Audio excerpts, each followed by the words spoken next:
Hi friends, it's Elizabeth Stone. I'm here with you today with another episode of An Invitation. I am inviting you today to learn how to make 3 super easy grilled cheeses that you can do at home and serve for your parties.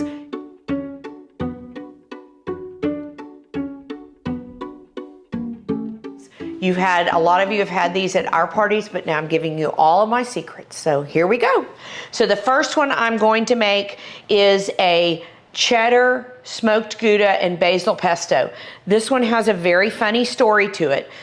When my chef that works with me now first started working with me, we were doing this grilled cheese served with a tomato basil soup shot. So it was supposed to be Gouda and cheddar, and the basil pesto was supposed to go on top of the soup. But he misread what was on the prep sheet, and he went ahead and put the basil pesto into the sandwich. We were all horrified when we got to the event about what we were going to do until we tasted it. It is the best. It is better than ever, and we have done it that way ever since. So sometimes you have to remember your mistakes turn into a real win. So when you're doing grilled cheese, I guess. The most important thing, we use a little bit of a thick bread. This is like a Texas toast. It's a little bit thicker. You don't have to do that. I just think it holds up better. And then I've got some softened butter, and you don't want to skimp on the butter. You want to go fair amount of butter on the outside. We're just going to do one side, the side that's going to go down into the skillet. But you can see it's got a nice heavy coating of butter. My mother always said there is never enough butter. Probably why I have big hips, because I eat butter and I love it. We never ate margarine at my house. Okay, so I'm going to turn these over. We're going to get a little butter onto the cutting board, but that's okay. And I'm going to make this first grilled cheese. So we're going to start with our basil pesto. So again, you can buy basil pesto or you can make it. The basil pesto we use does not have any nuts in it because I find that people have allergies to nuts. So we just use garlic and basil, olive oil, salt, and pepper to make our pesto, and a little Parmesan cheese.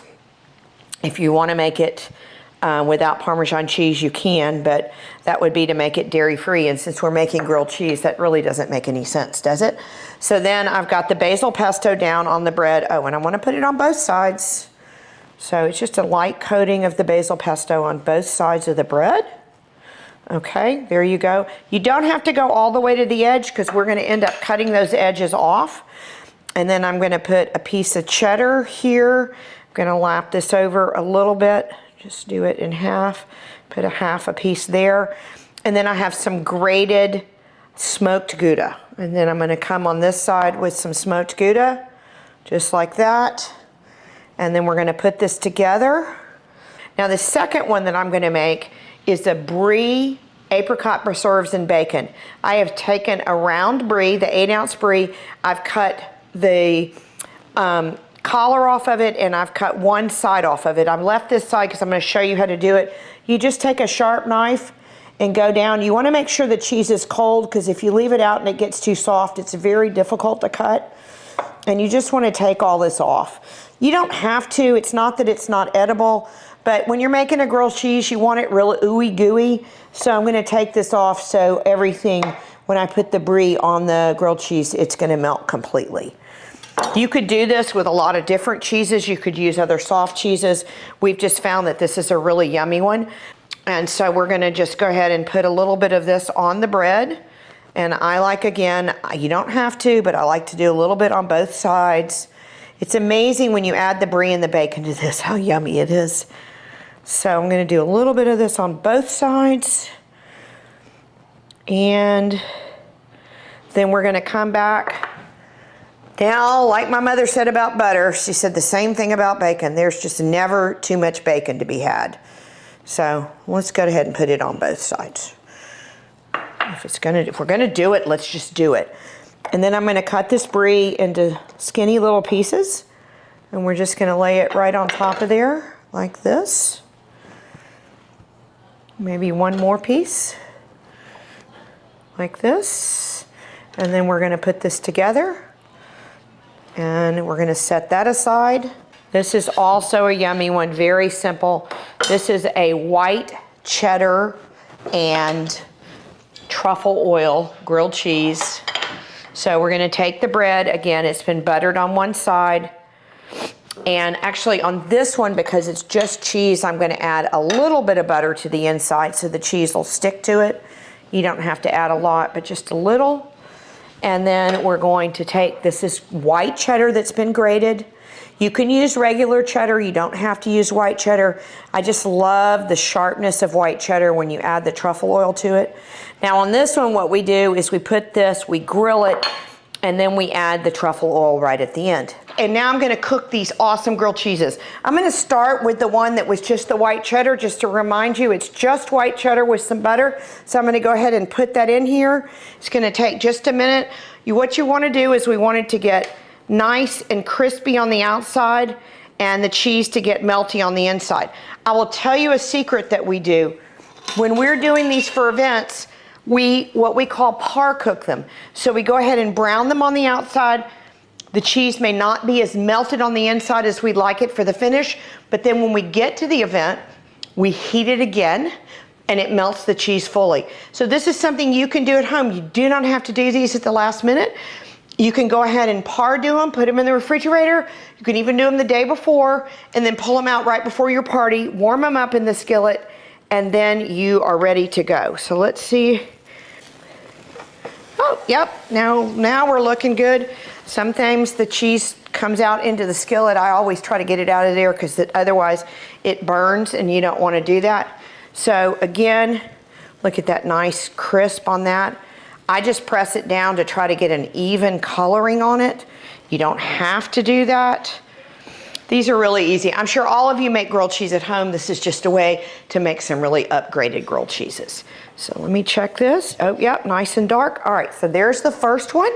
The second one I'm doing, this is the Brie bacon and apricot grilled cheese, just so you can see it again. Yummy.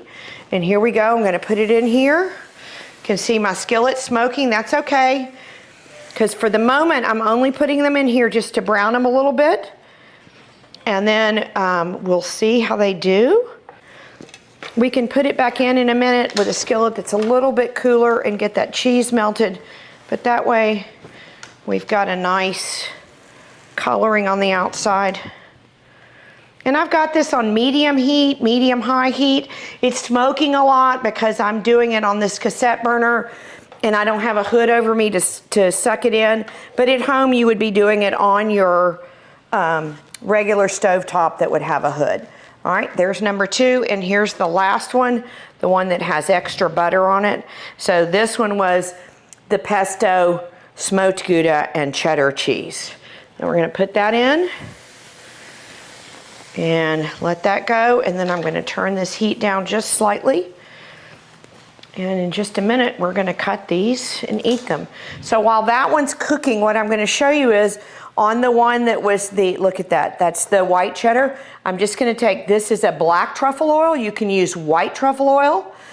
And I'm gonna just drizzle a little bit. Truffle oil goes a long way, so you just want a little bit. So a little few drips. You can smell that truffle oil. All right, so I've got that in there. We're gonna warm it again in just 1 minute. Let's flip this one over. Oh, yep, see my skillet's getting a little too hot, but that's okay, that's gonna be fine. I'm gonna turn it down. We let it go just a little bit more. Yep, I'm gonna take this out. So, when we're at the event, I'm gonna turn this off for a second so you can see this. So again, this is what we do when we're at the event.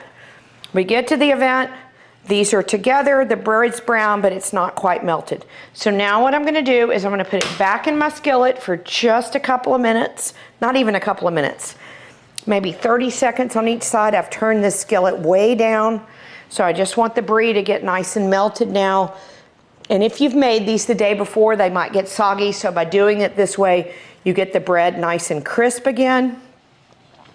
And I probably have room to put 2 in here, because I'm hungry. I don't know about you guys, but making these grilled cheese makes me hungry. So we're gonna get these both heated up. This one's probably ready to go. Yeah, oh yeah, and that cheese is melting out the side. Yummy, yummy, yummy. Okay, and then we'll heat this last one. And you think, these are really big sandwiches to serve at an event. You watch, they won't be really big when I get finished with them. So now I'm gonna take this one out, and then we have this one, and I'm gonna cut these while this last one is getting warm again. All right, so what I'm gonna do is I just take a knife, I'm gonna cut the edges right off, okay? Because you don't have to, but I like to cut the edges off. If you're gonna use the edges, you want to make sure you put your ingredients all the way to the edge. But again, we like to cut them off. And then there gives me something to eat in the back, you know? Because I have to send these on the floor for the guest. So then I'm gonna make a nice little cut here, and a nice little cut here. And then we're gonna put these over. Look how nice that is. It's a nice little bite-sized grilled cheese. We're gonna put that on this platter. So I'm gonna cut this again, cutting the edges off. And if you remember, I didn't put the ingredients all the way to the edge. I try not to waste too much of the ingredients. And then I'm gonna cut this into 4 little cubes. And if you wanna do what I was talking about earlier and you wanna serve it with a tomato basil soup, I will show you how to cut it. The next one I'll cut a little bit differently. See, this one could have cooked a little longer. The Brie's not as melty as I would like it. So again, you know, no, nobody's perfect, including me. You just do the best you can do. All right, and then this last one, this is our basil pesto and smoked Gouda grilled cheese. And I'm gonna cut the crust off again. But now this one, we're gonna pretend we're gonna do this one in a little demi-tasse cup of tomato soup, which y'all have seen me do at parties many, many times. But so this time I'm gonna cut it in triangles. And I'll show you why in just a minute. Oops. So when you have a little cup of soup, you can set this on top, like if this is the soup, and the sandwich just sits right on top of the cup. You can also cut them in triangles if you want to just serve them. But it is a very pretty presentation. So now we have completed 3 different grilled cheeses, and it's time to taste. Thank you for joining us today, friends. This was really fun. It was really great to make these 3 really awesome grilled cheeses with you. We made the white cheddar and truffle oil grilled cheese. We did a brie bacon and apricot preserved grilled cheese, and then my very favorite, the basil pesto smoked Gouda and cheddar. So remember, we are here to make your lives easy for entertaining. Always have fun, always make it easy. Most importantly, enjoy the experience. Okay, I get to taste.